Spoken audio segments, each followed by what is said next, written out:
Hello everyone. আজিৰ ভিডিঅ'টোত আমি ডিসকাস কৰিম অসমত আমি এখন পাৰ্টনাৰশ্বিপ ফাৰ্ম ৰেজিষ্ট্ৰেচন কৰিবলৈ আমাক কি ডকুমেন্টছৰ প্ৰয়োজন হ'ব।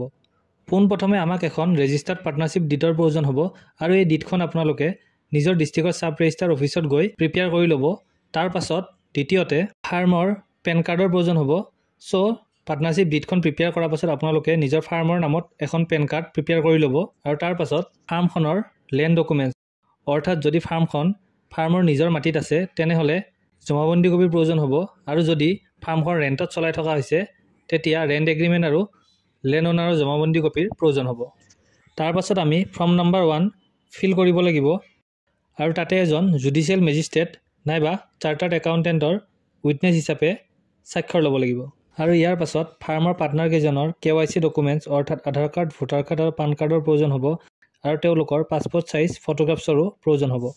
আৰু ফাৰ্মৰ যদি GST ৰেজিষ্ট্ৰেচন সাৰ্টিফিকেট আছে তেনে ক্ষেত্ৰত GST ৰেজিষ্ট্ৰেচন সাৰ্টিফিকেটৰো প্ৰয়োজন হ'ব। সো ফ্ৰেন্ডছ এই গোটেইখিনি ডকুমেন্টছ আপোনালোকে ভালদৰে প্ৰিপেয়াৰ কৰি লৈ EODB আসাম পৰ্টেলত পোন প্ৰথমে কমন এপ্লিকেশ্যন ফৰ্ম ফিল কৰিব আৰু UBN নম্বৰ জেনেৰেট কৰি ল'ব।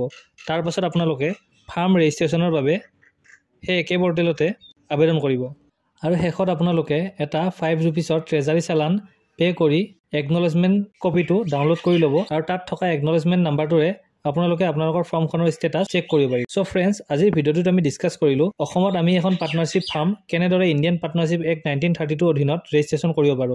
ফাৰ্ম ৰেজিষ্ট্ৰেচনৰ কমপ্লিট সাৰ্ভিস আমাৰ কনসালটেন্সিৰ পৰা প্ৰভাইড কৰা হয়। আপুনি যদি অসমত এখন partnership farm Indian partnership act 1932 অধীনত ৰেজিষ্ট্ৰেচন কৰিব বিচাৰিছে আমাৰ কনসালটেন্সিৰ সৈতে যোগাযোগ কৰিব পাৰে। আমাৰ কনসালটেন্সিয়ে অল ওভাৰ আসামত ফাৰ্ম ৰেজিষ্ট্ৰেচনৰ কমপ্লিট সাৰ্ভিস প্ৰভাইড কৰে।